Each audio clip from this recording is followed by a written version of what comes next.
लड़का तो मेरा नहीं देख पाया मेरे को। जब मैं वो देखा, आवाज़ दिया, तब जाके वो लड़का मेरे को अचानक देखा है।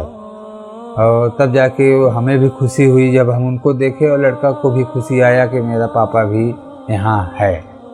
तो वो बोले मुझे कैसा क्या हुआ, तो मैं बताया कि वो अलवीर फाउंडेशन के जो अधिकारी हैं उनके बदौलत से आज तुम मिल पा रहे हैं। कि यहाँ पर कोई भेदभाव नहीं करते हैं, न हिंदू न मुस्लिम न सिख, किसी तरह कोई भी हो जेल के अंदर अगर बेकसूर है तो इसको हम बाहर करते हैं। आप देख सकते हैं ये भी एक नॉन मुस्लिम है लेकिन उनको भी मदद किया गया, मुस्लिम को भी करते हैं। जिस तरह के लोग आते हैं यहाँ पर बेकसूर होते हैं तो अल्हम्दुलिल्लाह उसकी मदद करते हैं।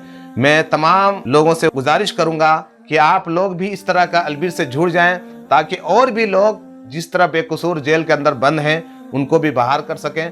और जो भी अलवीर के लिए मदद करते हैं अल्लाह रब्बुल आलमीन उसके कारोबार में बरकत अता फरमाए।